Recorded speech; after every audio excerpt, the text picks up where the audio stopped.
Oh my god, I'm so sorry. The scalding coffee hit him square in the chest. For 3 frozen seconds, Samantha Park watched in mounting horror as the dark liquid spread across the crisp white shirt of the most intimidating man she'd ever seen. The expensive fabric, probably worth more than her monthly rent, was now completely ruined, and the man wearing it looked like he could buy her entire business just to shut it down out of spite. Oh God, I'm so sorry. The words tumbled out of her mouth as she grabbed napkins, her hands shaking so badly she knocked over the sugar dispenser. White crystals scattered across the polished marble floor of the hotel lobby like snow. I didn't see you, it slipped. The man said nothing. He simply stood there, 6 feet of coiled fury in a now coffee-stained suit, his jaw so sharp it could cut glass, and his dark eyes fixed on her with an intensity that made her stomach drop to her knees. His black hair was perfectly styled, his features so devastatingly handsome that even in her panic, some traitorous part of her brain registered that he looked like he'd stepped out of a Korean drama.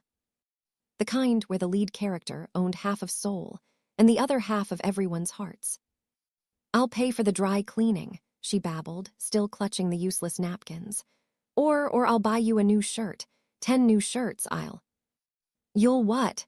His voice was deep, accented, and cold enough to frost the windows. You'll replace a custom-tailored Brioni shirt with your coffee shop wages. Samantha's cheeks burned. The way he said coffee shop made it sound like she sold dirt for a living. Look, it was an accident, she said, forcing herself to meet his gaze even though her knees were wobbling. I apologized. I offered to make it right. I don't know what else you want from me. Something flickered in his dark eyes, surprise, maybe, that she'd pushed back. Your name. What? Your name, he repeated, each word precisely enunciated. I want to know who just assaulted me with mediocre coffee in the middle of the Grandeur Hotel. It wasn't assault, it was an accident. And that coffee wasn't mediocre. It was a premium Ethiopian blend that I roasted myself. So, she stopped, realizing she was arguing about coffee quality with a man who looked ready to have her arrested. Samantha Park. His eyes narrowed. Korean. African American and Korean, she said, lifting her chin. Why? Is that relevant to my clumsiness? Before he could answer, a shorter man in an equally expensive suit rushed over, speaking rapid Korean. Samantha's Korean was rusty. Her grandmother had tried to teach her, but the words always jumbled together in her mind, same as English letters sometimes did. But she caught enough to know he was apologizing profusely on her behalf. The coffee-stained man cut him off with a sharp gesture. His eyes never left Samantha's face.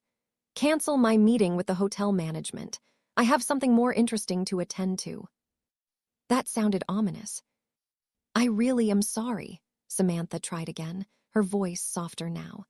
I'm here delivering coffee for a corporate event upstairs, and I was running late, and I wasn't watching where I was going. Clearly. And I know sorry doesn't fix your shirt, but I genuinely didn't mean to.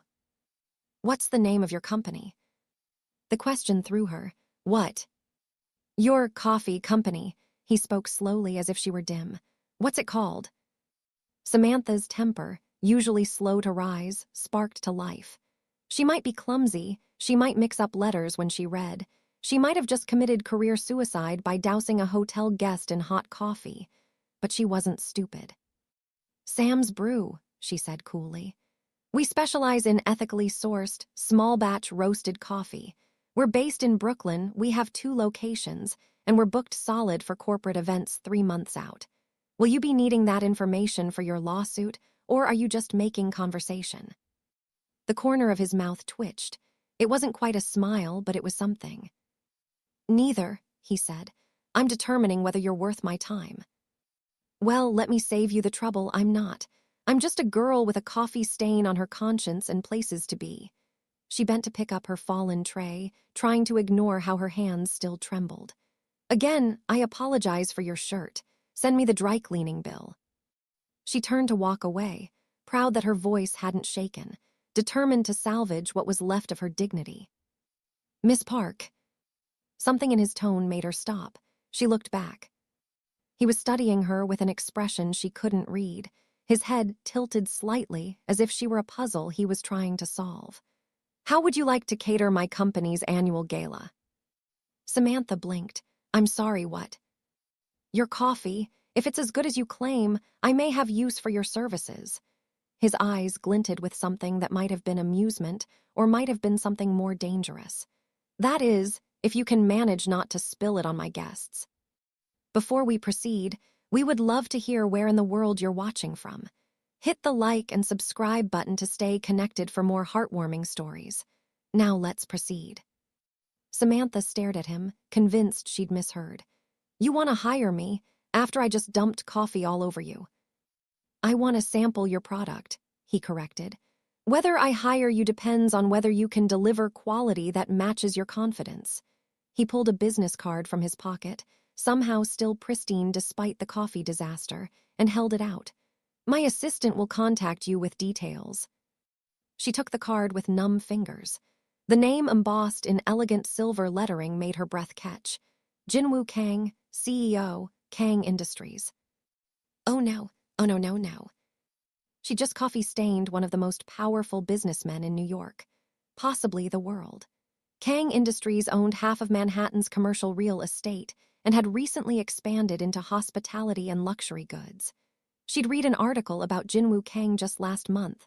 The journalist had called him Korea's coldest export, and the man who makes grown executives cry in boardrooms. I don't understand," she managed. "Why would you want to hire someone who just assaulted you with mediocre coffee?" She used his own words, unable to help herself. That almost smile appeared again. "I said your coffee was mediocre. I didn't say you were." Before she could parse that statement, he turned to his assistant. "Minyu, get me a clean shirt from my office, and arrange a tasting with Miss Park's company for tomorrow afternoon. My office, 3 o'clock. "Yes, sir." The assistant, Minyu, shot Samantha a look that clearly said, "What did you do to him?" She wished she knew. Jin-Woo Kang looked at her one more time, his dark eyes unreadable. "Don't be late, Miss Park. I don't tolerate tardiness." Then he walked away, leaving a trail of coffee drops on the pristine marble floor and Samantha standing there with her mouth open, clutching a business card that felt like it was burning through her fingers. The rest of the day passed in a blur. Samantha delivered the coffee for the corporate event, thankfully without further incident, returned to her shop in Brooklyn, and immediately called her best friend and business partner, Yuki. "You did what?" Yuki's voice could probably be heard in the next borough. "I spilled coffee on Jin-Woo Kang," Samantha repeated, slumping over the counter of their small coffee shop. The late afternoon sun streamed through the windows, illuminating the mismatched furniture and local art on the walls. This place was her baby, built from nothing with Yuki's help and a small business loan that still kept her up at night. The Jin-Woo Kang, the billionaire CEO, the man who eats other businesses for breakfast. "And he wants to hire you." Yuki's eyes were wide behind her glasses. "Sam, this is either the best thing that's ever happened to us or the beginning of a horror movie." "I know." Samantha dropped her head into her hands. "What if it's some kind of revenge plot? What if he brings me to his office just to humiliate me?" "Or," Yuki said slowly, "what if he genuinely likes your coffee and this could be the break we've been waiting for?" Samantha wanted to believe that. She really did. But the way Jin-Woo Kang had looked at her, like she was some kind of interesting insect he'd found, didn't exactly inspire confidence. "I have to prepare samples," she said, forcing herself to focus. "If I'm doing this, I'm doing it right. What do we have that would impress a Korean billionaire with impossibly high standards?" "Everything we make is excellent," Yuki said loyally. "But for this, we go with the Ethiopian blend you were carrying, the one that already baptized him, plus the Colombian Reserve and that new Brazilian roast you've been perfecting." "The Brazilian isn't ready." "It's ready, you're just a perfectionist." Yuki grabbed her shoulders. "Sam, listen to me. You're brilliant at what you do. Your palate is incredible. The fact that words sometimes get jumbled in your brain doesn't change that you can taste the difference between coffee beans grown on opposite sides of the same mountain. This Kang guy would be lucky to have you." Samantha smiled weakly. You have to say that. You're my best friend. I have to say that because it's true. Now go home, get some sleep, and tomorrow we'll show this cold-hearted Korean billionaire what Brooklyn coffee culture is all about. Samantha did not sleep. Instead, she spent the night roasting beans, calibrating her grinder, and practicing her presentation. By 2:30 a.m., her small apartment above the coffee shop smelled like a Brazilian plantation, and she'd written and rewritten her tasting notes 17 times.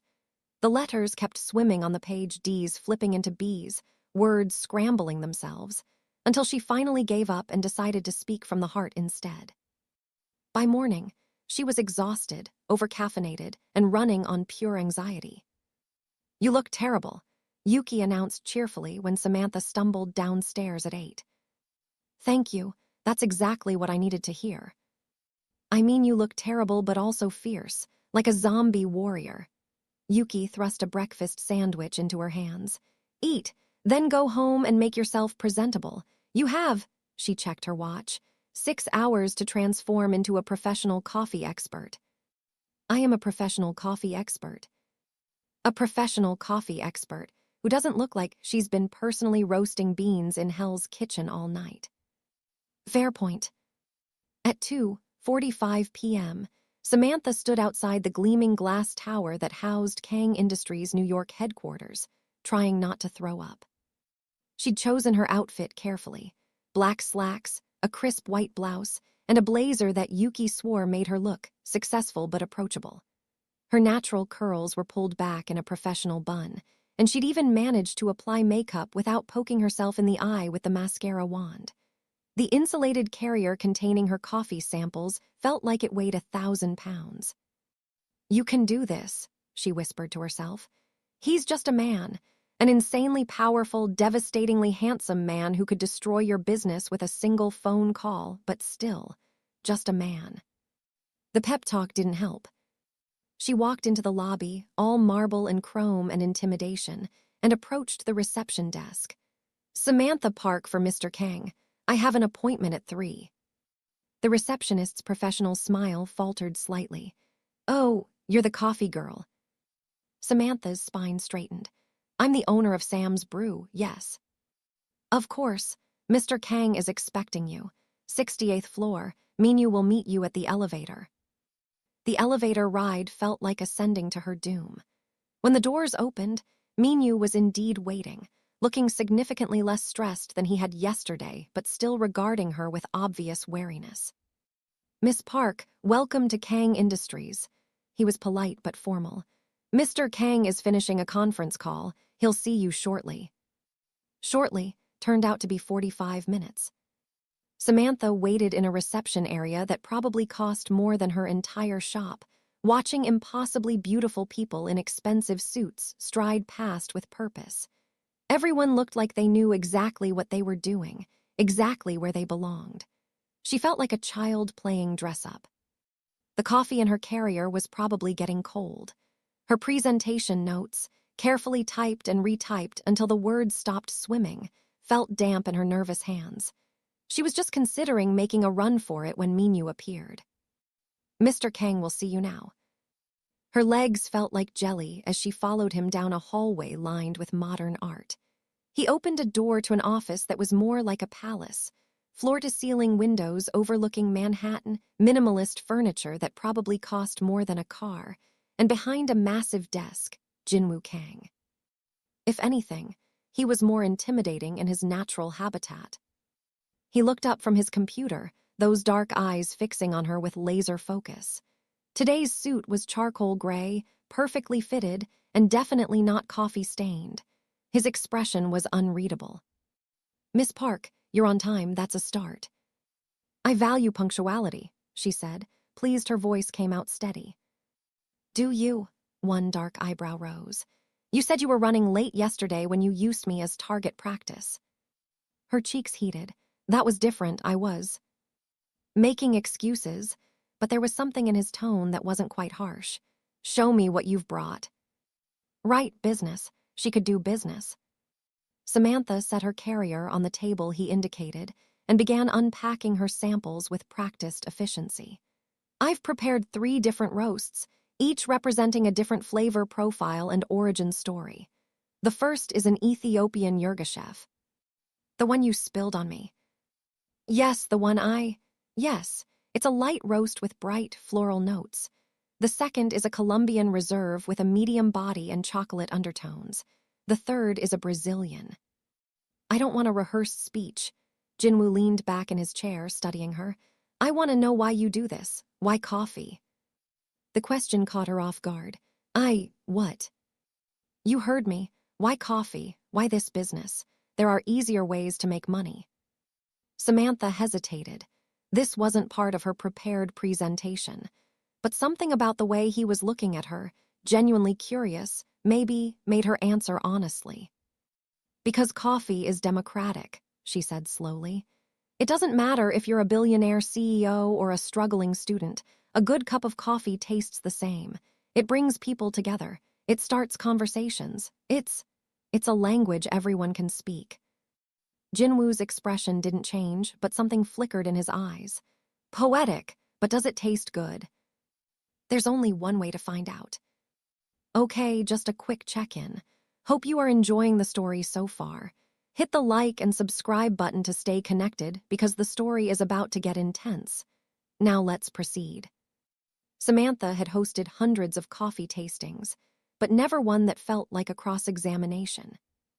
Jin-Woo Kang didn't just taste her coffee, he interrogated it. He asked about roasting temperatures, bean origins, processing methods, flavor profiles. He questioned her sourcing ethics, her relationships with farmers, her quality control processes. Every answer she gave seemed to spawn 3 more questions. And through it all, he watched her with those intense dark eyes, as if he could see right through her carefully constructed professional facade to the nervous girl underneath. The Brazilian, he said finally, setting down the cup. You hesitated when you mentioned it. Why? Damn, he was too perceptive. I don't think it's ready yet. The roast profile needs adjusting. It's excellent. Samantha blinked. I'm sorry. The Brazilian, it's the best of the 3. He leaned back in his chair. But you lack confidence in it. Why? She wanted to lie, to give some professional excuse about perfectionism and quality standards. But something about his direct gaze made her tell the truth. I can taste that it's almost there, she admitted. But I can't always trust what I taste. Words get jumbled in my brain sometimes, and I worry that flavors might too. That I might be missing something obvious that everyone else can see. You're dyslexic. It wasn't a question, but she nodded anyway. Yes, which is ironic for someone who's supposed to read flavor notes and bean labels and roasting charts all day. I'm aware of several highly successful executives who are dyslexic, Jin-Woo said. It doesn't seem to have stopped them, or you. There was something almost approving in his tone.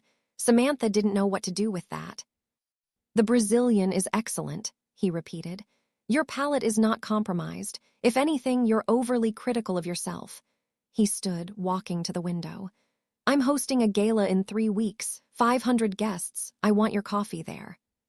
Samantha's heart leaped. Really? However, he turned back to her, I have conditions. Of course he did. What kind of conditions? I don't just want you to cater the event. I want you to be there, personally overseeing every aspect of the coffee service. That's not a problem. I always oversee major events. And I want you to accompany me. The words hung in the air between them. Samantha was sure she'd misheard. Accompany you. As my date. Her brain short-circuited. You're what? Jin-Woo walked toward her, each step measured and deliberate. My date for the evening. You'll arrive with me, stay by my side during the event, and leave with me when it's over. I don't understand. Why would you? I'm here to serve coffee, not to. Consider it part of the job. His voice was calm, businesslike, as if he were negotiating a merger and not asking her to pretend to be his girlfriend. The gala is important. Appearances matter. Having you there serves multiple purposes. What purposes? Her voice came out sharper than intended. Making people think you're dadding the help, showing off how magnanimous you are by elevating a coffee shop owner. Or is this some kind of pretty woman fantasy where... Careful, Miss Park. His tone dropped to something dangerous. I'm offering you significant exposure for your business. Don't insult us both by assuming this is about anything tawdry. Then what is it about? He studied her for a long moment. My family has certain expectations. This gala is attended by business associates, potential investors, and various members of Korean society who take an interest in my personal life. Having you there would be convenient. Convenient, she repeated flatly. You want a fake girlfriend for the evening. I want a companion who can hold an intelligent conversation about coffee and business, who isn't afraid to challenge me, who won't expect anything beyond a professional arrangement. His eyes held hers. You fit the criteria. Samantha should have said no, should have grabbed her samples and walked out of his office and never looked back. This was insane. He was essentially asking her to be an escort, no, worse, to be an accessory, a prop in whatever corporate theater he was performing. But then she thought about the exposure. 500 guests at a billionaire's gala. The connections she could make, the business opportunities, the validation that Sam's brew was good enough to serve in these circles. And she thought about her student loans, the mortgage on the shop, the expansion plans that kept getting delayed because they didn't have the capital, the dreams that felt just out of reach. What's in it for me? She heard herself ask, besides catering the event. Something that might have been respect flashed in Jin-Woo's eyes. $20,000 for the coffee service, another $10,000 for your companionship, plus introductions to 3 potential corporate clients. $30,000. That was 6 months of rent, equipment upgrades, maybe even a down payment on a second location. I'm not sleeping with you, Samantha said bluntly. I'm not asking you to. And I'm not pretending to be something I'm not. I'm a coffee shop owner from Brooklyn, not some society princess. I'm aware, his mouth quirked slightly. Your authenticity is part of your appeal. This is crazy. Yes. You're essentially hearing me to be your fake girlfriend. Business companion, but yes. Samantha looked at him, this cold, impossibly handsome billionaire who'd somehow decided she was worth his time, and made a decision that would either be the smartest or stupidest thing she'd ever done. I have conditions, too. His eyebrows rose. Do you?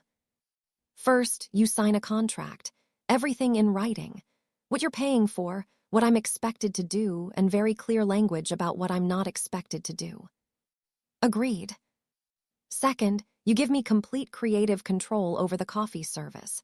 No interference, no second-guessing my professional judgment. Within reason. No, complete control. You're hearing me because I'm good at what I do. Let me do it. He considered this, then nodded. Agreed. Third, and this is non-negotiable, you treat me with respect. I don't care how much money you're paying me. I'm not some prop you can ignore when it's convenient. If I'm going to be your companion for the evening, you treat me like an equal. For the first time since she'd met him, Jin-Woo Kang smiled. Really smiled. It transformed his entire face, making him look younger and somehow even more devastating. You continue to surprise me, Miss Park. Is that a yes? That's a yes. He extended his hand. Do we have a deal?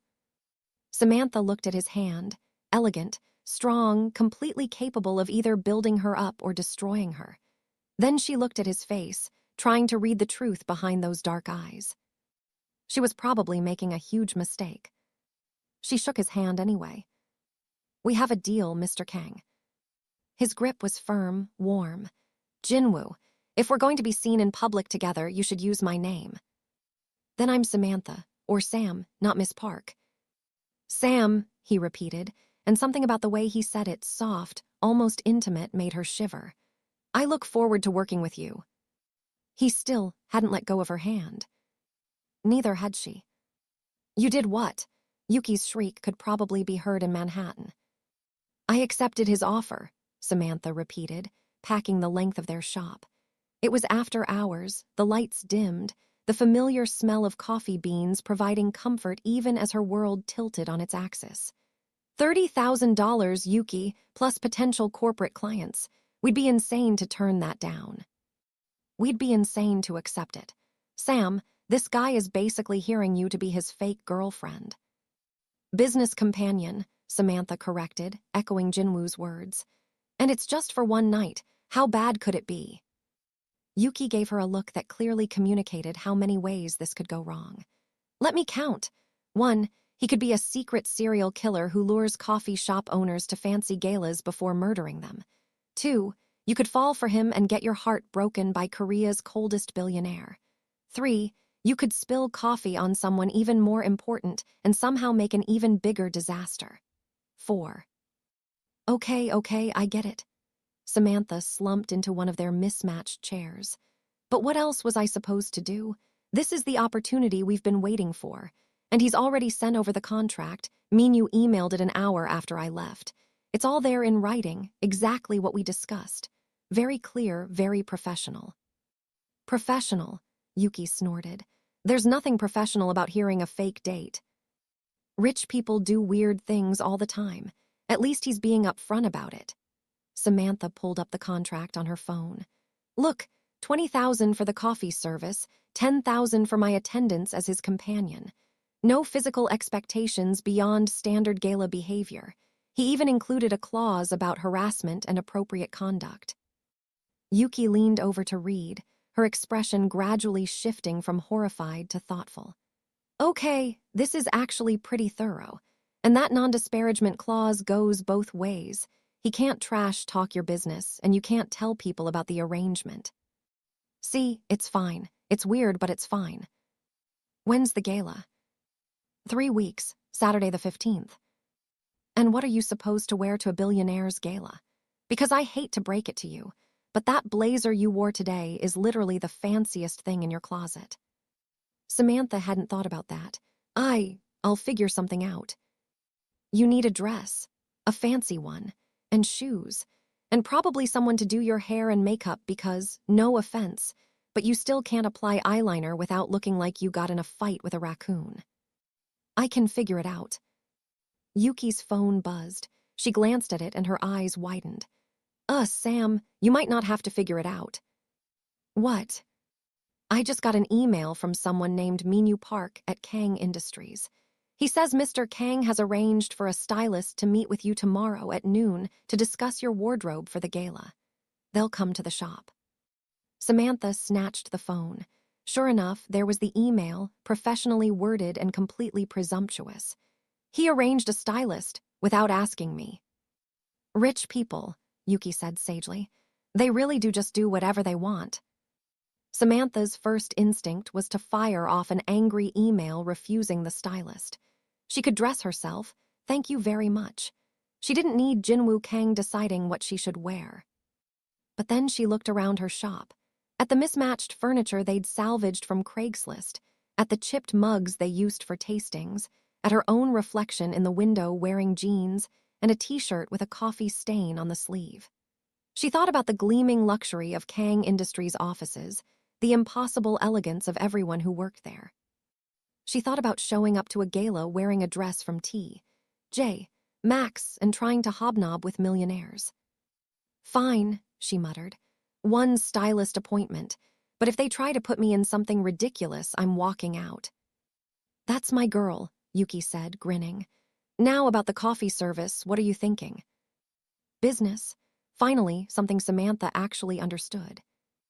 They spent the next 3 hours planning the menu, discussing logistics, and arguing about whether to include her experimental cardamom blend. By the time Yuki left, Samantha felt marginally more in control of the situation. She was just locking up when her phone buzzed with a text from an unknown number. This is Jin-Woo. Jin-Woo will send you tomorrow's schedule. The stylist meeting is non-negotiable, but if you have concerns about the choices, you can voice them directly to me. Also, well done today. Your coffee was exceptional. Samantha stared at the text. Jin-Woo Kang had her personal number. Jin-Woo Kang was texting her. Jin-Woo Kang had complimented her coffee. She should probably respond professionally, coolly, maintain boundaries. Instead, she typed, The Brazilian still needs work, and I can dress myself, but I appreciate the gesture. See you soon. His response came immediately. The Brazilian is perfect. You simply refuse to accept your own excellence. We'll work on that. Something warm unfurled in Samantha's chest. Something dangerous. She turned off her phone before she could say something stupid. The stylist arrived at noon sharp the next day. A whirlwind of elegance named Sujin, who swept into Sam's brew with garment bags and accessory cases like she was preparing for a royal wedding. Jin-Woo said you needed help, Sujin announced in lightly accented English. I am here to provide miracles. I don't need a miracle, Samantha protested. Just a dress, a nice dress, nothing crazy. Sujin looked at her with the patience of someone dealing with a particularly stubborn child. You are attending the Kang Industries annual gala as Jin-Woo's companion. This is not just a dress situation. This is a statement. I don't want to make a statement. I just want to look appropriate. Appropriate is boring. Jin-Woo does not date boring women. We're not dating. This is a business arrangement. Sujin's smile was knowing. Of course, business. Now let me see your closet. What followed was possibly the most humiliating hour of Samantha's life. Sujin examined her limited wardrobe with the expression of someone discovering a natural disaster, muttering in Korean and making occasional sounds of distress. This, Sujin finally announced, will not do. We start from scratch. She pulled out the first dress, a stunning emerald silk number that probably cost more than Samantha's car. Try this. I can't afford. Jin-Woo is paying, try it. He's paying for my dress. Of course, you are his companion, he understands presentation. Sujin waved impatiently. Try it, we don't have all day. Samantha wanted to argue, wanted to insist she could buy her own dress. But the emerald silk was calling to her, and her bank account was whimpering in the corner, and maybe, just maybe, she could swallow her pride this once. The dress fit like it had been made for her. Beautiful, Sujin breathed when Samantha emerged from the bathroom. The color makes your skin glow, and the cut perfect for your figure. Jin-Woo will not be able to look away. That's not the goal. Yes, business arrangement. I understand. Now try this one. They went through 15 dresses. 15. Each one more beautiful than the last. Each one making Samantha look like someone she barely recognized, elegant, sophisticated, like she actually belonged in Jin-Woo's world. She finally settled on a deep burgundy gown with delicate beading along the bodice. It was sophisticated without being over the top, elegant without being stuffy. She could move in it, breathe in it, maybe even serve coffee in it if necessary. Excellent choice, Sujin approved. Now shoes and jewelry, and we discuss hair and makeup. I can do my own hair and makeup. Sujin's expression suggested otherwise, but she didn't argue. Instead, she pulled out a business card. This is my number. When you realize the night before that you cannot do your own makeup, you call me. I will send someone. I won't need. You will call, Sujin said firmly. Then her expression softened. You are nervous, this is normal, but Jin-Woo chose you for a reason. Trust that, and trust yourself. After Sujin left, with the dress, promising alterations and delivery before the gala, Yuki emerged from where she'd been hiding in the back room. So, she said, still think this is just a business arrangement. It is. Sam, that man bought you a dress that probably costs $5,000. He's maintaining appearances. He's interested in you. Don't be ridiculous. Jin-Woo Kang doesn't date coffee shop owners. This is all about his image and his family's expectations. After the gala, he'll go back to dating models and heiresses, and I'll go back to roasting beans in Brooklyn. But even as she said it, Samantha wondered. Before we proceed, we would love to hear where in the world you're watching from. Hit the like and subscribe button to stay connected for more heartwarming stories.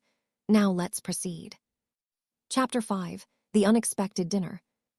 Samantha didn't see Jin-Woo again for a week. She told herself she wasn't disappointed. This was business, after all. He was probably busy running his empire, making millions of dollars, doing whatever heartless billionaires did in their spare time. But then, 9 days before the gala, Minyu called. Mr. Kang would like to have dinner with you tonight, to discuss the gala arrangements. Samantha, who was in the middle of training a new barista and had coffee grounds in her hair, nearly dropped her phone. Tonight, as in, today tonight. Yes, Miss Park, 7 o'clock. He'll send a car to collect you. I haven't agreed. He said to tell you it's non-negotiable. Gala preparation, Minyu added, then lowered his voice. Though between you and me, I think he just wants to see you again. The line went dead before Samantha could respond to that bombshell. Was that Mr. Tall dark and brooding? Yuki asked, grinning. He wants to have dinner, tonight, to discuss gala arrangements. Gala arrangements. Is that what the kids are calling it these days? It's business. Sure it is, that's why you're blushing. Samantha wasn't blushing, much. She spent the rest of the afternoon in a state of controlled panic. What did one wear to dinner with a billionaire? The blazer again. Something more casual. She didn't own anything that qualified as nice dinner attire. At 6:30, she gave up and wore black jeans, a burgundy blouse that Yuki swore brought out her eyes, and the one pair of heels she owned that didn't make her feel like she was walking on stilts. The car arrived at exactly 7 o'clock, a sleek black sedan with a driver who looked like he could double as a bodyguard. He opened the door with a polite Miss Park, and Samantha climbed in, feeling like Cinderella going to the ball. Except Cinderella probably wasn't terrified of her Prince Charming. They drove to a restaurant in Manhattan that Samantha had only read about in magazines, the kind of place where you needed reservations 6 months in advance and every dish was a work of art. The kind of place where she absolutely, definitely did not belong. Jin-Woo was waiting at a private table in the back, and when he stood to greet her, Samantha's breath caught. He wasn't wearing a suit. Well, he was wearing suit pants and a crisp white shirt, but no tie, and the collar was open just enough to show the column of his throat.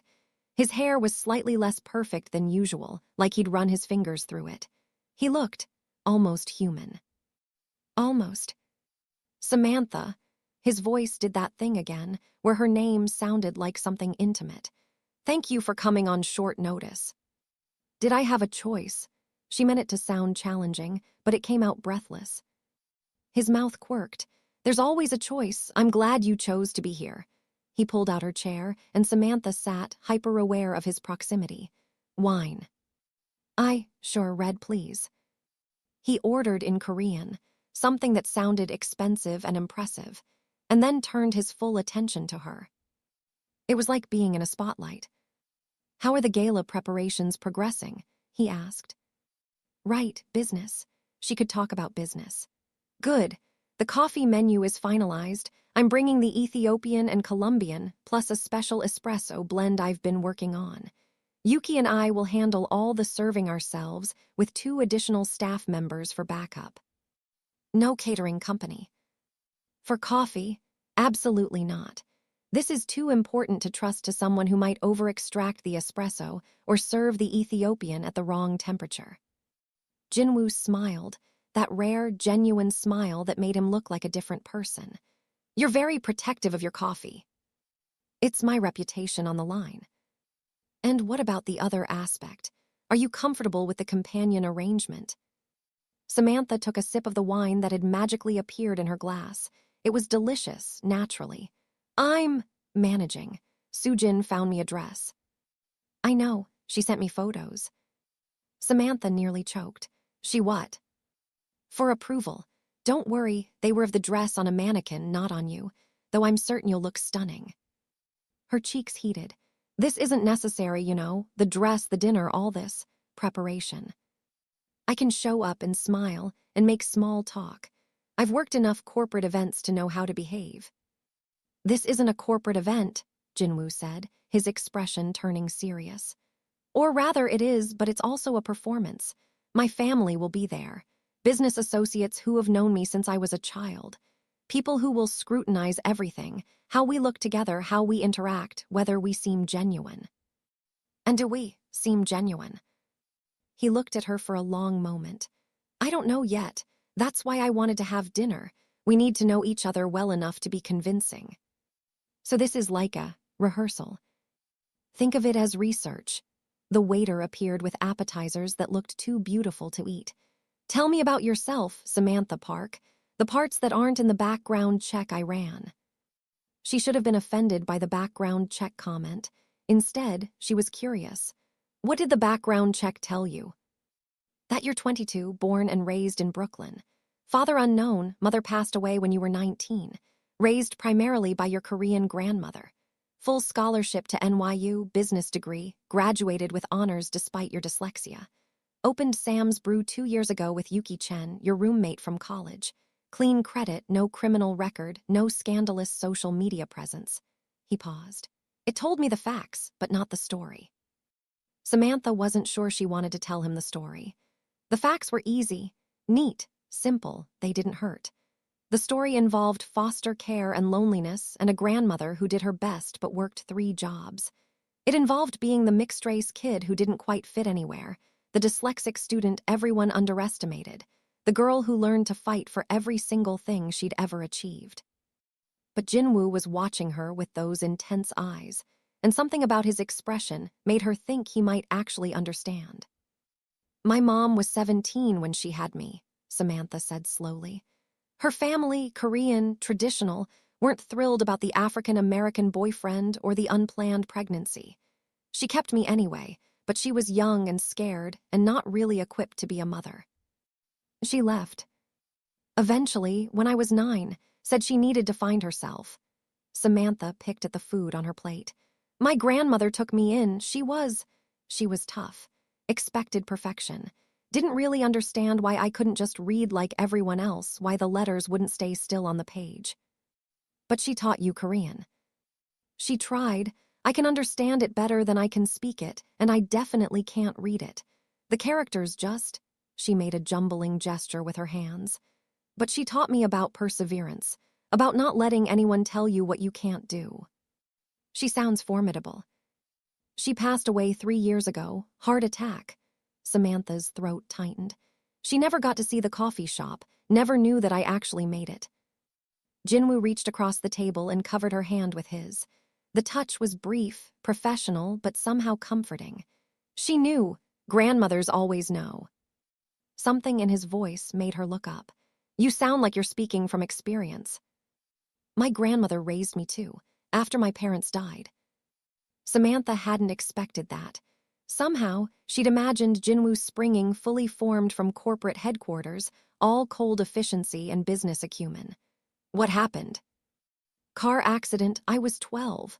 His expression was neutral, but his eyes held shadows. My grandmother took over the business and raised me at the same time. She was exacting, demanded excellence in everything. Nothing was ever quite good enough. And now? Now she's retired to Seoul and spends her time telling me I work too much and need to get married. His mouth twisted. Hence the Gala situation. Understanding dawned. This is about her. You need a date because your grandmother is pressuring you. Partly, but also because... He stopped, seeming to choose his words carefully. There are expectations. As the CEO of Kang Industries, as a Korean man from a certain type of family, my personal life is scrutinized. Every woman I'm seen with is analyzed as a potential wife. Every date becomes an engagement rumor. It's exhausting. So you hired a fake girlfriend to keep people off your back. I hired someone I can actually talk to, someone who isn't interested in my money or my connections, someone who spills coffee on me and still manages to challenge me at every turn. He smiled slightly. You're refreshing, Samantha.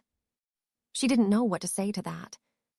They ate in more comfortable silence, the conversation shifting to lighter topics, coffee, New York, their respective businesses. Samantha found herself relaxing, laughing at Jin-Woo's dry observations about corporate culture. He was funny, she realized with surprise. Under all that icy exterior, there was actual warmth, actual personality. It was dangerously appealing. I have a question, she said as dessert arrived, something chocolate and gorgeous and probably sinful. At the gala, how, couple, why do we need to be? Jin-Woo's eyes glinted with something that might have been amusement. Define couple why. You know, hand-holding, arm around waist, those little touches that couples do. She felt herself blushing again. I just want to know what to expect. We should seem comfortable with each other, familiar, but I won't ask you to do anything that makes you uncomfortable. What about dancing? Please tell me there's no dancing. There's dancing. I can't dance. You can't, or you haven't learned. Both, neither. I have 2 left feet and no rhythm, it's tragic. Jin-Woo stood suddenly, extending his hand. Show me. What's here? No one's watching. Show me how you dance. This was insane. They were in a fancy restaurant with other diners who were definitely pretending not to watch. But Jin-Woo was standing there with his hand out, and Samantha had never been one to back down from a challenge. She took his hand and let him pull her up. There was no music, but Jin-Woo didn't seem to care. He positioned her hand on his shoulder, his own hand settling at her waist, and began to move in a simple box step. See, not so difficult. You're doing all the work, Samantha protested, but she followed his lead, trying not to think about how close they were. How good he smelled, something expensive and masculine. How his hand at her waist was warm through the fabric of her blouse. That's what leading is, he said, his voice low. You just have to trust me. They moved together in the small space between tables, and Samantha felt herself relaxing into the rhythm. He was right. It wasn't difficult. Not when he was guiding her, anticipating her missteps, making it feel effortless. There, he murmured, you can dance. Samantha looked up and found his face inches from hers. Those dark eyes were focused on her with an intensity that made her breath catch. For one impossible moment, she thought he might kiss her. She thought she might let him. Then reality crashed back. This was business, a contract. She was his hired companion, not his actual girlfriend. She needed to remember that. She stepped back, breaking the contact. I should go, early day tomorrow. Something flickered across Jin-Woo's face, disappointment maybe, but he nodded. Of course, I'll have the driver take you home. The ride back to Brooklyn was quiet. Samantha stared out the window, watching Manhattan give way to her neighborhood, trying to untangle the mess of feelings in her chest. This was supposed to be simple, a business transaction, money for services rendered. But the way Jin-Woo had looked at her during that dance, the way his hand had felt at her waist, the way he'd shared his own story with such unexpected honesty, none of that felt like business. And that terrified her. Because in 3 days, she was going to walk into a gala full of Manhattan's elite on the arm of Jin-Woo Kang, pretending to be his girlfriend. And she was starting to worry that the pretending might not be the hardest part. The hardest part would be remembering it wasn't real. The day of the gala, Samantha woke up at 4 a.m. in a state of pure panic. She had too much to do. The coffee equipment needed to be transported to the venue. The beans needed final quality checks. She needed to brief her staff, coordinate with the catering team, confirm the setup schedule. And somehow, in the middle of all that, she needed to transform into someone sophisticated enough to be Jin-Woo Kang's date. Breathe, Yuki commanded when Samantha arrived at the shop at 5 a.m. I've got the equipment handled. The van's already loaded. Carlos and Maria know exactly what to do. Everything is under control. What about the done?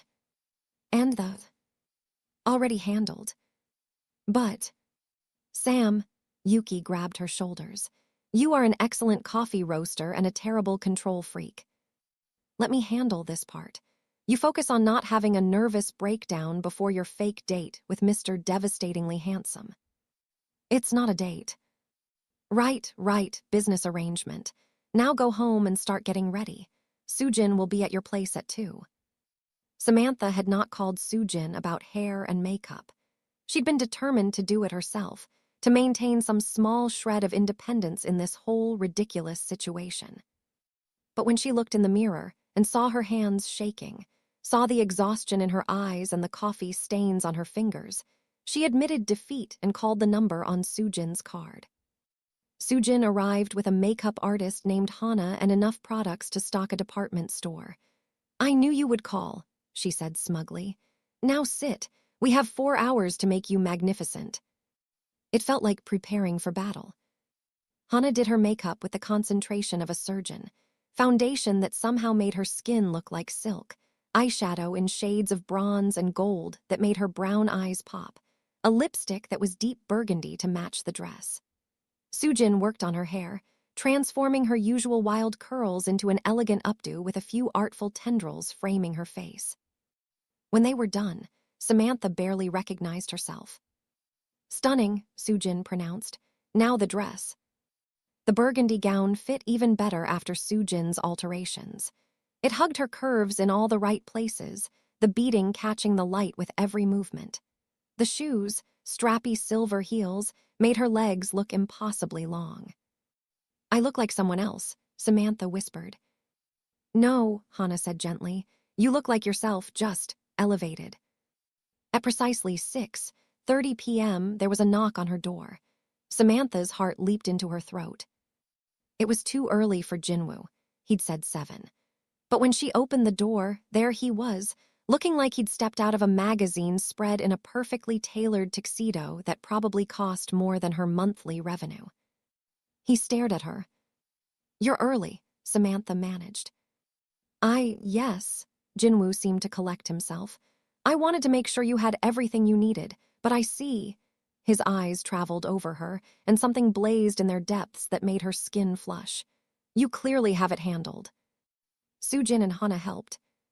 "Remind me to give them both bonuses." He stepped into her small apartment, looking impossibly elegant among her second-hand furniture and coffee-scented chaos. "Are you ready?" "No, yes, maybe." Samantha laughed nervously. "Is anyone ever ready for something like this?" Jin-Woo reached out and took her hand. "Samantha, look at me." She did. "You are brilliant, talented, and beautiful. You belong at this gala just as much as anyone else there. More than most, actually. Don't let anyone, including yourself, make you feel otherwise." The words settled something in her chest. "Thank you. And besides," his mouth quirked, "I'll be right there. If anyone gives you trouble, we can spill coffee on them together." Samantha laughed, some of the tension leaving her shoulders. "That's a terrible plan." "But it made you smile. Come on, we have a performance to give." The Grandeur Hotel ballroom had been transformed into something out of a fairy tale. Crystal chandeliers cast rainbow prisms across cream-colored walls. Round tables draped in silk surrounded a polished dance floor. A string quartet played softly in one corner, while waiters circulated with champagne and hors d'oeuvres that were probably tiny works of art. And in the middle of it all stood Samantha's coffee station, elegant, professional, and staffed by Yuki, who shot her a thumbs up from across the room. "Your setup looks excellent," Jin-Woo murmured, his hand at the small of her back as they entered. "Shall we make the rounds?" The next hour was a blur of introductions. Business executives, socialites, investors, all impossibly polished, all eyeing her with barely concealed curiosity. Jin-Woo introduced her simply as Samantha Park, owner of Sam's Brew, but the way he said it, with pride in his voice, made it sound like an accomplishment worth noting. Some people were genuinely interested, asking about her business with what seemed like real curiosity. Others were clearly judging, their smiles not quite reaching their eyes as they took in her youth, her ethnicity, her non-pedigreed background. She felt like a fraud. Like any moment, someone would see through the expensive dress and perfect makeup to the Brooklyn coffee shop owner underneath. "You're doing beautifully," Jin-Woo whispered during a lull. "Half the women here are jealous, and the other half want to be your friend. I think they just want to understand why you're with someone like me." "Someone like you," his eyes hardened. "You mean someone intelligent, accomplished, and infinitely more interesting than most of the people in this room." Before Samantha could respond, an elderly Korean woman approached. She was tiny, elegant, and radiating authority from every pore. Jin-Woo's entire body tensed. Halmione. Grandmother, oh no. Jin-Woo-ya, the woman said, her eyes sharp as she looked between them. Then, in Korean, so this is the girl who's been taking up your time. Introduce me properly. Jin-Woo switched to Korean, his voice respectful. Halmione, this is Samantha Park. Samantha, my grandmother, Chairman Lee Min-seo. Samantha's Korean was rusty, but she understood enough. She bowed, maybe not perfectly, but respectfully. Annyeonghaseyo, it's an honor to meet you. Chairman Lee's eyebrows rose. You speak Korean. A little, my grandmother tried to teach me, but I'm not very good. Samantha felt her cheeks heat. I understand more than I can speak. At least you try. That's more than most young people. The woman switched to accented English. Jin-Woo tells me you own a coffee business. You're very young for such an undertaking. It wasn't quite an insult, but it wasn't a compliment either. I am young, Samantha agreed. But I work hard and I care about quality. Sometimes that matters more than age or experience. Chairman Lee's lips twitched, approval maybe. Bold words, can you back them up? My coffee is being served tonight. You can judge for yourself. I will. The woman studied her intently. You're not what I expected. What did you expect? Someone more, polished, someone from the right family with the right connections. Her gaze flicked to Jin-Woo. Someone he chose for strategic reasons rather than, she paused, whatever his reasons are. Samantha felt Jin-Woo tense beside her, but before he could defend her, she spoke up. With respect, Chairman Lee, I think you're underestimating your grandson. He's far too intelligent to choose someone for purely strategic reasons, and he's far too honest to pretend to care about someone he doesn't. It was a gamble, claiming Jin-Woo cared about her when this was all just a business arrangement. But something in Chairman Lee's expression told Samantha that weakness would be eaten alive here. The only way through was confidence. Chairman Lee laughed, actually laughed. I see why he likes you, you have spine. She patted Samantha's arm. We'll speak more later, for now enjoy the evening. And Jin-Woo, she switched back to Korean. This one is different from the others, don't mess it up. She swept away, leaving Samantha slightly stunned. What did she say? Samantha asked. At the end. Jin-Woo's expression was unreadable. She approves of you, that's rare. She's terrifying. Yes, but she's also brilliant, and she knows quality when she sees it. He smiled slightly. You impressed her. Not many people can say that. Before Samantha could respond, someone called Jin-Woo's name. More introductions, more small talk, more performing the role of devoted companion. But through it all, Jin-Woo stayed close. His hand at her back, his attention on her even when talking to others, small comments whispered in her ear that made her laugh and helped her remember to breathe. It almost felt real. Dinner was an elaborate affair, 7 courses of food that was more art than sustenance. Samantha was seated next to Jin-Woo at the head table, painfully aware of the eyes on them. Every gesture, every smile, every whispered conversation was being analyzed. You're thinking too much, Jin-Woo murmured, his lips close to her ear. Just be yourself. Myself doesn't belong at the head table of a billionaire's gala. Yourself created a successful business from nothing at 22. Yourself impressed my terrifying grandmother. Yourself is exactly where she should be.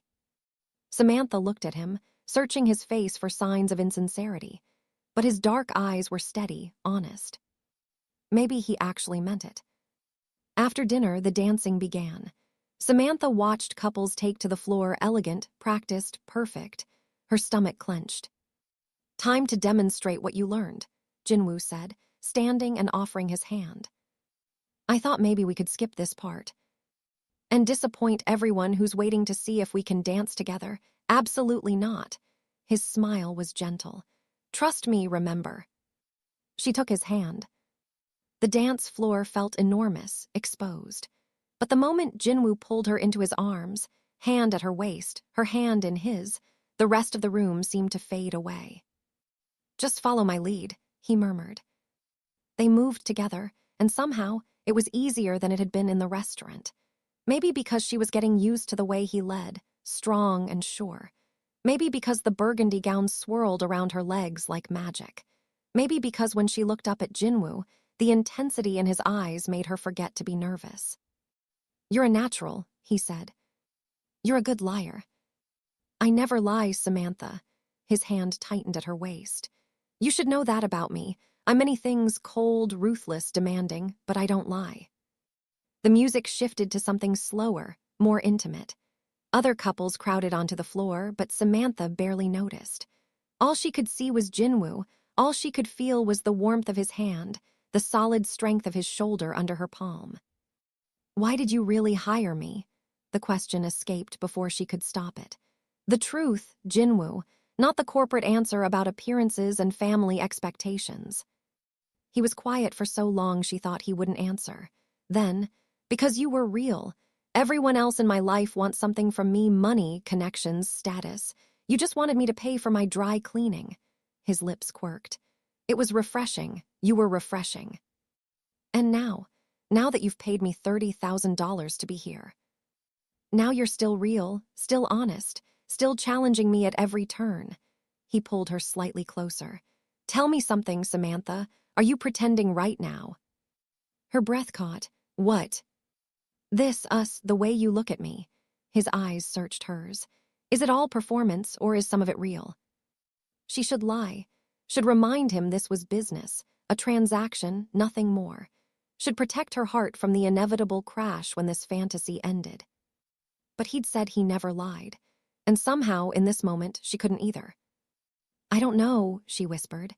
"It started as performance, but now—" She stopped, unsure how to explain the warmth in her chest when he smiled, the flutter in her stomach when he touched her, the way she'd started looking forward to his texts. "Now I'm confused." Good.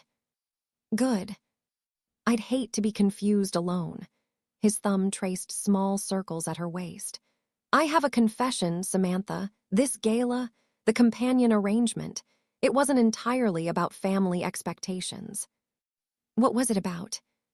"I wanted an excuse to spend time with you, to get to know you without the pressure of actual dating, to see if this," he gestured between them, "was just me being intrigued by someone different or if it was something more."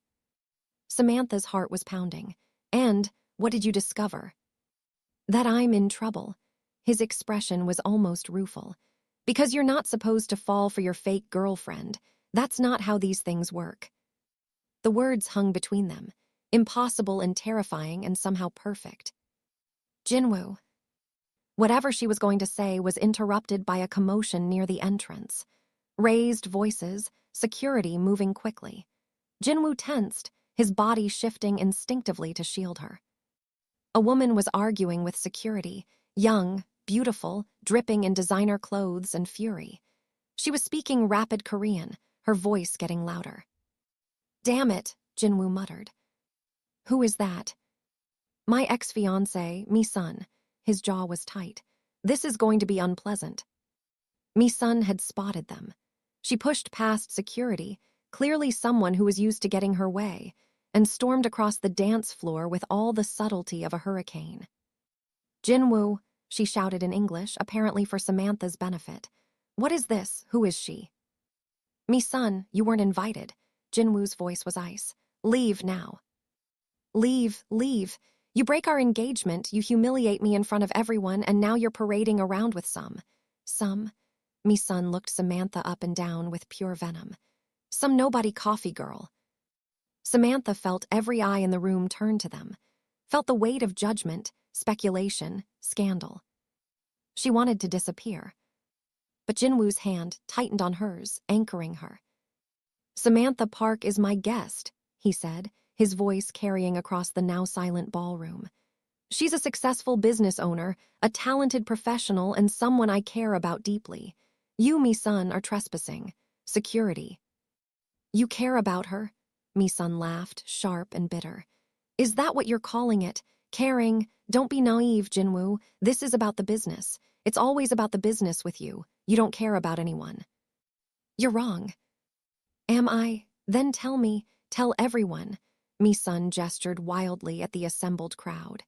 "Tell them you love her. Tell them this isn't just another one of your calculated moves." Silence, heavy, crushing silence. Samantha couldn't breathe, because Mi-sun was right, wasn't she? This was calculated.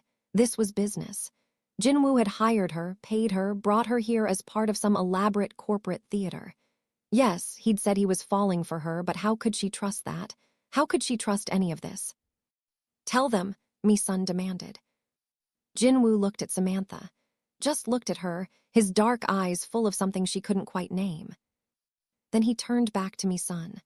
I don't owe you or anyone else an explanation of my feelings, but you're right about one thing: I don't care about many people, which is why it's significant that I care about Samantha. He didn't say love, he said care. It shouldn't have hurt, this was all fake anyway, but somehow it did. Security, Jin-Woo said quietly. Escort Ms. Young from the premises. If she returns, she'll be arrested for trespassing. Mi-sun was still shouting as security guided her away, but Samantha barely heard it. She was too busy trying to keep her composure, trying not to let the cracks in her heart show on her face. I'm sorry, Jin-Woo said softly. She had no right. It's fine. Samantha's voice sounded distant to her own ears. She's not wrong, is she? This is business, a transaction, I should remember that. Samantha. I need some air. She pulled away from him, ignoring the eyes still watching them. I'll be right back. She practically fled the ballroom. Samantha found herself on a terrace overlooking the city, the cold December air biting through her thin dress. She wrapped her arms around herself, trying to stop shaking. This was stupid. She was stupid. Of course, Jin-Woo didn't actually care about her. He'd hired her, paid her $30,000 to play a part. Everything else, the dinners, the confidences, the almost kisses, that was just him being a good actor, playing his role convincingly. She should have known better, should have protected her heart, should have remembered that girls from Brooklyn didn't get fairy tale endings with Korean billionaire princes. You'll catch pneumonia out here. She turned to find Yuki standing in the doorway, holding 2 glasses of champagne. How's the coffee service going? Samantha asked, deflecting. Brilliantly. Everyone loves it. We're already fully booked for the next 6 months based on the contacts I made tonight. Yuki handed her a glass. But that's not why I'm here. I'm here because my best friend looked like she was about to cry in front of 500 people, and I wanted to make sure she's okay. I'm fine. You're absolutely not fine. What happened with the psycho ex? Samantha told her. About Mi-sun's accusations, about Jin-Woo's careful non-denial, about the reminder that this was all just business. That's it, Yuki said when she finished. That's what has you spiraling. What do you mean, that's it? Yuki, he didn't deny it. Didn't say he actually cared about me, just that I was, what did he say? Someone he cares about. Past a fake ex in front of a bunch of strangers. Sam, Yuki set down her champagne. Jin-Woo Kang literally told a room full of New York's elite, including his terrifying grandmother and major business associates, that you were significant to him. He defended you against his ex-fiancée. He could have de-escalated by playing it cool, but instead he publicly claimed you. It was all part of the act. Was it? Because from where I'm standing, a man who's just performing doesn't look at you the way he looks at you, doesn't touch you like you're precious, doesn't smile that soft smile that he only seems to have when you're around. You're seeing what you want to see. And you're seeing what you're afraid of. Yuki grabbed her shoulders. Listen to me. You are brilliant and worthy and absolutely deserving of a fairy tale ending. Stop sabotaging yourself because you're scared. I'm not scared. You're terrified. You're terrified that this might be real, that he might actually care, because if he does and it doesn't work out, it'll hurt. So you're protecting yourself by assuming the worst. Yuki's expression softened. But Sam, sometimes you have to risk the hurt to get the happiness. Before Samantha could respond, the terrace door opened again. Jin-Woo stood there, his tuxedo jacket gone, his tie loosened, looking more human than she'd ever seen him. Can we talk? Yuki squeezed Samantha's hand and left without a word. The silence stretched between them. I handled that badly, Jin-Woo finally said. With Mi-sun, I should have, I don't know, said something different, better. You said what you felt, that's honest. Is it? He moved closer. Because what I feel is complicated and terrifying and completely inappropriate for a business arrangement. Jin-Woo. Let me finish, please. He took a breath. When I hired you, it was supposed to be simple. A companion for an evening. Someone to keep my grandmother and the business vultures happy. Someone I could control. That stung. Control.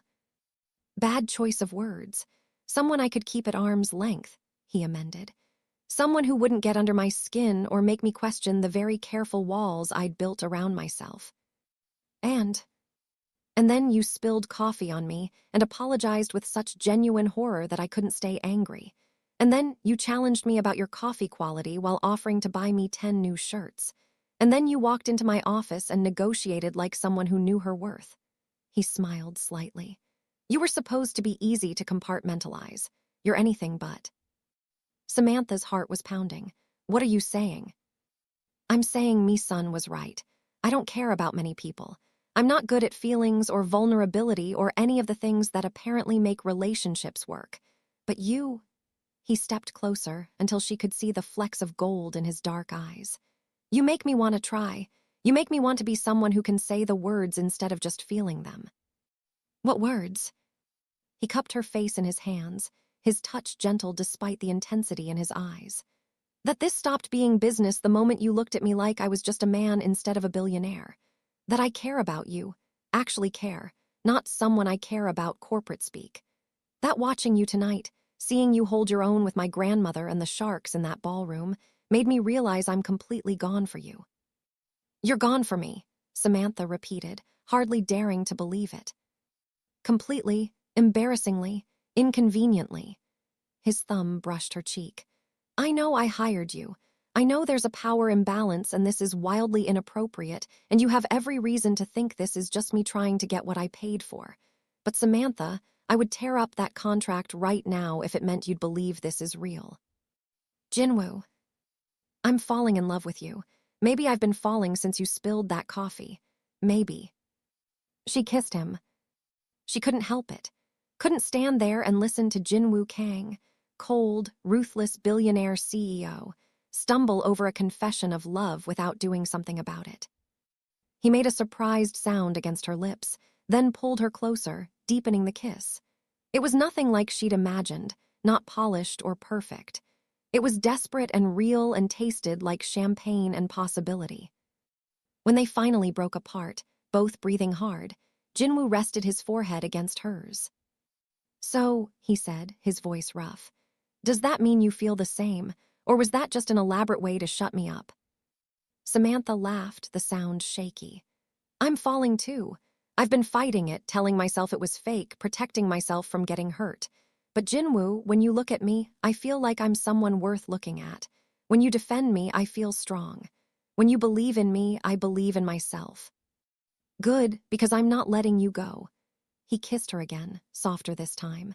Fair warning, I'm terrible at relationships. I work too much, I'm demanding, and I apparently have ex-fiancés who crash galas. I spill coffee on people, and read slowly, and can't dance without stepping on your feet. Perfect, we'll be disasters together. He smiled against her lips. Although technically, you owe me 1 more hour of contracted companionship. How would you like to spend it? Let's go back inside, face the music, show everyone that this, she gestured between them, is real. You're sure? It's going to be complicated. My world is harsh, and people will judge you for being with me. Let them judge. I've spent my whole life being underestimated. What's a few more people thinking I don't belong? She straightened her shoulders. Besides, I have excellent coffee and a really good fake boyfriend. I'll be fine. Not fake anymore. No, she agreed, her heart soaring. Not fake anymore. They walked back into the ballroom hand in hand. The whispers followed them, of course they did, but Samantha found she didn't care. Let them talk. Let them speculate. She had nothing to hide. Jin-Woo led her back to the dance floor, pulling her into his arms as the orchestra struck up a new song. One more dance, he murmured. One more dance, and then about 1,000 more after that. He laughed, really laughed, the sound warm and genuine, and spun her across the floor. And for the first time all evening, Samantha felt like she truly belonged. Not because of the dress, or the makeup, or the performance, but because she was exactly where she was meant to be. Epilogue, 6 months later. Samantha stood in the lobby of Kang Industries, holding a tray of coffee samples and trying not to grin like an idiot. Miss Park, the receptionist, who now knew her by name, smiled. "Mr. Kang is expecting you. Go right up." 6 months. 6 months since the gala, since that terrace kiss, since Jin-Woo had torn up her contract and asked her on a real date. 6 months of navigating the complicated waters of being with one of New York's most eligible bachelors while running her own business. It hadn't been easy. The media attention alone was sometimes overwhelming. Photos of them at restaurants, speculation about engagement rings, think pieces about their age gap and different backgrounds. Jin-Woo's world was exactly as harsh as he'd warned. But it was also wonderful. He'd kept his promise about corporate clients. Sam's Brew now supplied coffee to 3 major companies, and they'd opened that second location in Manhattan. Yuki was hearing their 5th employee next week. They were successful, truly, genuinely successful. And she was happy, truly, genuinely happy. She found Jin-Woo in his office, scowling at his computer screen. He looked up when she entered, and that soft smile, the one Yuki had noticed at the gala, the one that was only for Samantha, transformed his face. "You're here." "I'm here, with the samples you requested." She set down the tray. "Although I should warn you, if you criticize my new roast, I'm breaking up with you." Empty threat. You love me too much. Dangerously accurate.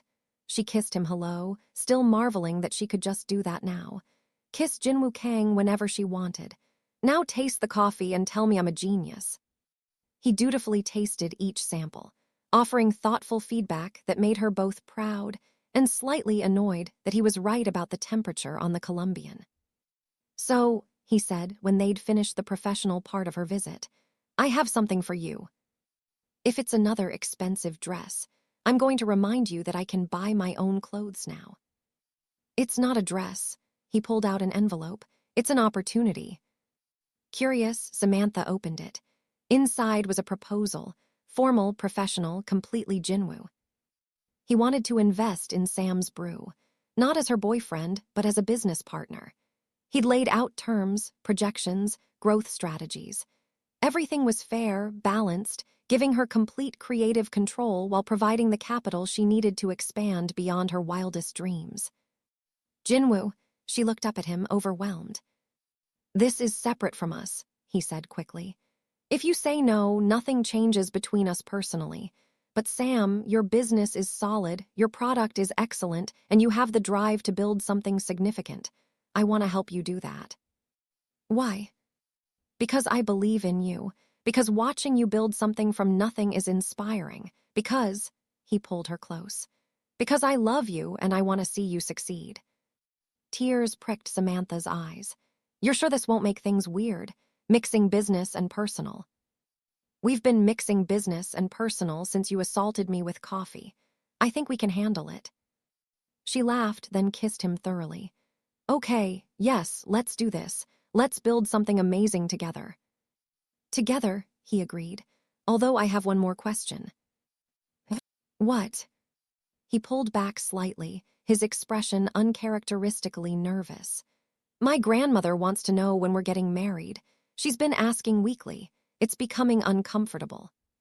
Samantha's heart stopped. Are you?" "I'm not proposing, not yet. When I propose, it'll be romantic and perfect and you'll cry happy tears." His smile was gentle.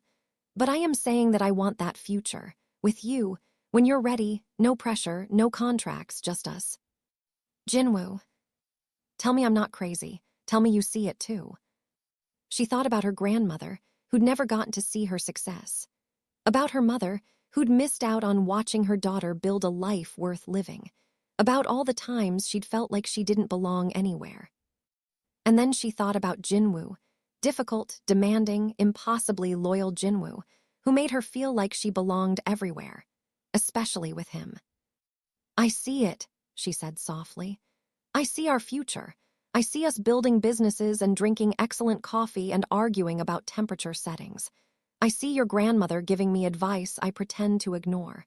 I see late nights and early mornings and everything in between. Yeah. Yeah, she kissed him once more. But first, you have to promise me something. Anything. At our wedding, whenever that happens, we're serving Sam's brew coffee. Non-negotiable. Jin-Woo laughed, the sound full of joy and promise, and a future that was terrifying and perfect all at once. Deal, he said, although I have one condition. What? You have to promise not to spill it on me during the ceremony. I make no promises. Fair enough. He pulled her close, resting his forehead against hers. I love you, Samantha Park. My coffee-spilling, business-building, absolutely perfect chaos. I love you too, Jin-Woo Kang. My cold-hearted, secretly romantic billionaire. Not so secret anymore. No, she agreed, smiling against his lips. Not so secret anymore. And somewhere in Brooklyn, in a small coffee shop that smelled like dreams and possibility, Yuki flipped the sign to open and smiled, knowing her best friend had found exactly what she deserved. Not a fairy tale ending. Something better. A real one. The end. Thank you for joining us on Samantha and Jin-Woo's journey from a coffee catastrophe to true love. If you enjoyed this story, don't forget to like, share, and subscribe for more heartwarming tales. Let us know in the comments which part was your favorite and where in the world you're listening from. Until next time, may your own love story be as unexpected and beautiful as a perfectly brewed cup of coffee.